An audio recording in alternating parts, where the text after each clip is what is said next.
So I've been on the fence around purchasing a Bark and Jack NATO strap. I've bought a few in the past. I've mainly talked about Haverston NATO straps that I purchased and wanted to try something different. So I recently did just a small video on the Omega NATO strap that I bought, but that was a very expensive strap.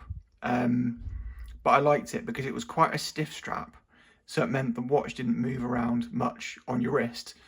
So this one here, which I'll be comparing this one with, so I've got a Haverston one and a Bark and Jack one. That's what we're talking about in this video. I don't think it's fair to compare either of these to the Omega one because it's just substantially more expensive. And it is a better strap. But yeah, look, for the purposes of this video, I'm just going to compare this to the Haverston one. They're both around £25. So the reason I don't wear this Haverston one anymore is that the seatbelt style, while it's very supple and very soft and very comfortable, it's too loose on your wrist. So you do that, and when you're walking around with your kind of hand down by your side, it just kind of slips around, and you can see the slipping there.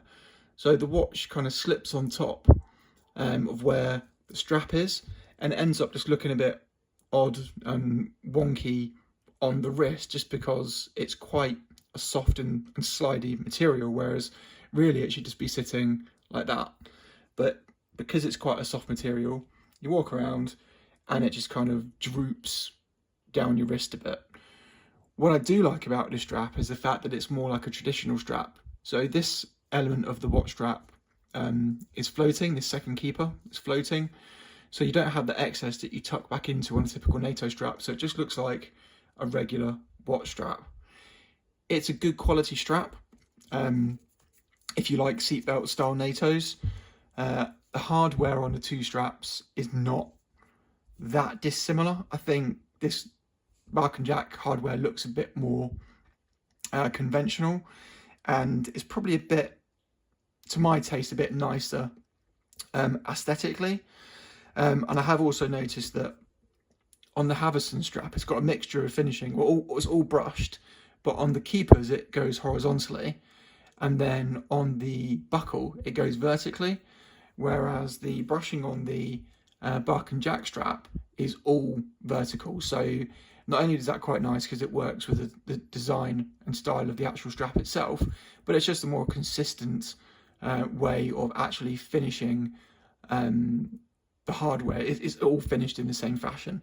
They both have similar kind of details, so you can see you've got Bark and Jack, or B&J there, and then on this one you've got Haverston or HAV at the top. A nice extra detail on the Bark and Jack one is you do on the keeper that faces you, you've got Bark and Jack there, so that's quite a nice additional detail.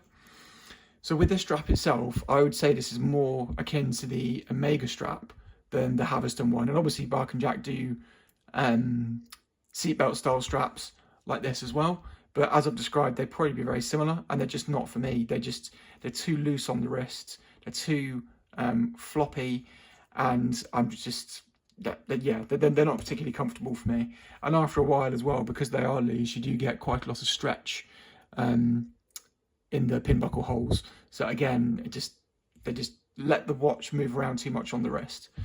I will put this on the strap, on the watch in a moment, and just show you the difference. But this is just typical NATO strap, really. And I'll talk through the keepers and stuff like that when I put it on the wrist in a moment. But as you can see, it's a lot firmer. This thing just kind of sags and flops about a lot, whereas this is a lot firmer. It's kind of hard to describe it. I don't want to get this wrong because it kind of feels plasticky, which is not a negative, right? I'm just to get that out there. But whatever this ballistic nylon is, it's nothing like the feel of a seatbelt NATO. So if you like these, do not buy this. Do not buy this ribbon because it's a very different feel. What I like about this strap is that it keeps the watch firmly on the wrist in one position, and because this ballistic, whatever it is so tough, you're not going to get, and I'll have to revisit it if I do, but I don't think you're going to get any stretching of the pinholes. You're just not going to get it at all. And if you hear it, it sounds like it's going to be really rough. And I actually watched a review after I bought this, but before this came, and I was like, oh great, that's a strap I'm gonna have to throw in the bin. But it's actually really comfortable.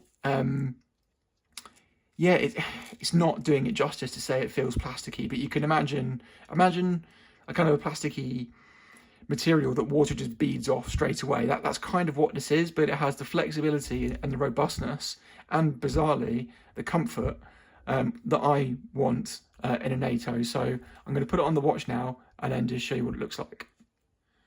Okay, so this is what the Bark and Jack, this particular one looks like. As you can see, it's got the typical kind of fold over elements. Interestingly, the Omega website, when you look at their straps, it actually says to go over the top of this keeper and into that one.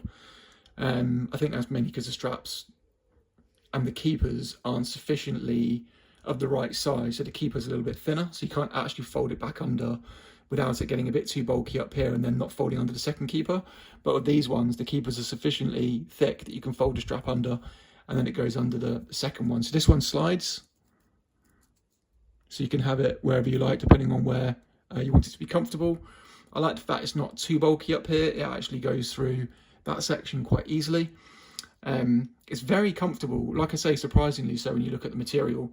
And because of the material, it actually doesn't absorb that much sweat, because it's more of kind of a wicking material where the water or sweat just kind of beads off it.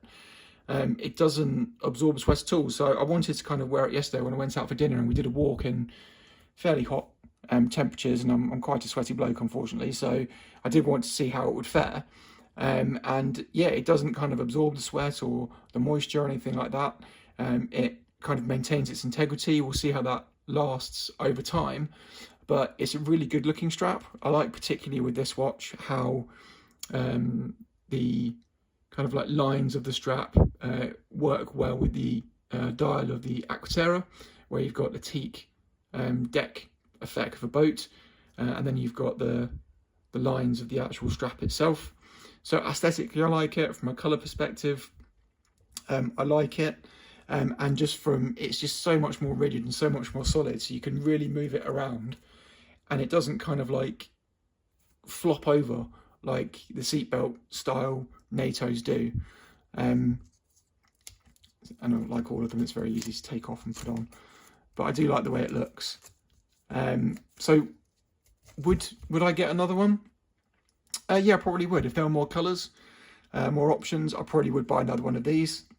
I'm definitely not going to be buying any more seatbelt style NATOs. They're just too floppy and absorb sweat, and I don't find them particularly comfortable, because like I say, they just don't hold the watch in place that well. Maybe if it was like a ceramic watch, or maybe a titanium watch, a little bit lighter than a stainless steel watch. I mean, that is a 41mm steel watch. That would make a difference, but yeah, I'm just not convinced by these. So in terms of what it comes with in a little pouch, a little canvas pouch, which is quite nice, no issues with that. And then it comes with some instructions just telling you how to fit it and how to wash it, and obviously just thanking you for buying it. So quite a nice touch there as well. So yeah, I do think it's worth the money. I do think it holds the watch on your wrist very well, and just be careful of some of the other reviews. It looks like it would be uncomfortable and a bit scratchy, but it's not. It's actually a very nice strap to have. So sorry if my words weren't particularly good in this video, but it's not that easy to describe the feeling of something without obviously being able to feel it yourselves. But I do think for the money, for the hardware, for the effort that's gone into it, I think this is going to be a very durable strap. It's all heat sealed holes, it's all heat sealed ends. I definitely prefer the circular end as opposed to the kind of more angled end. It feels like a very well made strap for what, 25 quid or whatever it was. So yeah, I wouldn't hesitate to buy one again. If you have any questions about it and you're thinking about buying it, or any specific questions for me, obviously I've got the strap, let me know, and I'll try and address them. Cheers.